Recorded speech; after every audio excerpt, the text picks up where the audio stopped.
सरकार आसाम सरकार जाय सरकारा जि कमिटमेन्ट जोंनो होदोंमोन आरो बे कमिटमेन्ट मथे बिथांमोना आद्रा खामानि आसाम सरकार आरो भारत सरकारा जाबायदि खोथा होदोंमोन बिटिआरनि दफाफोरखौ मावफुंनायनि नाथाय बे दफाफोरा दासिमबो मावफुंजायाखै। बिनि थाखायनो मानगोनां एबसुनि आफादगिरि दिपेन बर' सारा थाबैनो मावफुंनो थाखाय प्रेस मिटनि गेजेरजों आसाम सरकार आरो भारत सरकारखौ खावलायदों। लोगोफोर नोंथांमोना जोबजासिम नायलां भिडिअखौ, जोबजासिम नायबासो बुजिगोन, निश्चय बुजिगोन जोबजासिम नायबा। बिनि उनाव कमेन्ट होबानो जाबाय लोगोफोर। सरकार आसाम सरकार जाय सरकारा जि कमिटमेन्ट जोंनो होदोंमोन आरो बे कमिटमेन्ट मथे बिथांमोना आद्रा खामानिखौ मावनानै दोनबाय, आद्राखौ बिथांमोना दाबो मावफुंनो थाखाय दंबावो।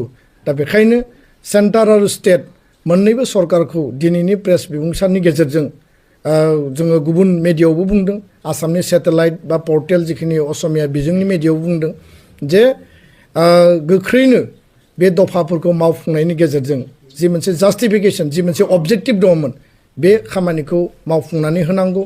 आरो बे सेगावनो दुलाराय बर' फरायसा आफादा दिनैनि प्रेस मिटनि गेजेरजों आसाम सरकार भारत सरकारखौ जों खावलायदों जे 5 बोसोर एकर्डनि बे समाव आरो जायफ्रा 13, 14, 15 बोसोरसिम दिनै 16 बोसोरसिम जेलाव दङ, NIA नि कर्टआव, CBI नि कर्टआव बिथांमोनखौ गोख्रैनो जेलनिफ्राय दिहुननानै हरनायनि खामानिखौ मावनांगौ।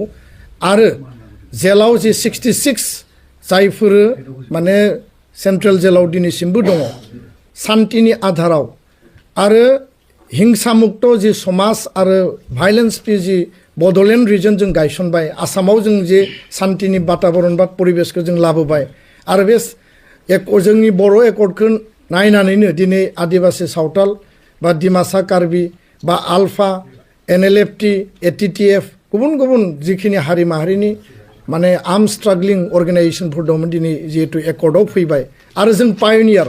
दा बेखायनो सान्ति गायसननायजों लोगोसे सुक्ति मावफुंनाया प्रधान आरो जि मोनसे आसा आरो मिजिं, जि हप्स एन्ड एसपिरेसनजों बर' हारिया, बर'नि सोमावसारग्रा आफादफोरा बे एकर्डखौ खालामदोंमोन जाहाथे टाइम बाउन्ड जेरैबायदि सरकारा बुंदोंमोन दारि कमा बिनि जिखिनि माने खोथा बाथ्राफोर दङ बेयाव जिखिनि आखरे आखरे इमप्लिमेन्टेसननि खोथा दङ बेखौ मोजाङै गोख्रोङै मावफुंनांगौ होननानै जोङो फिन खेबसेबाव जोङो दाबि दैखांदों।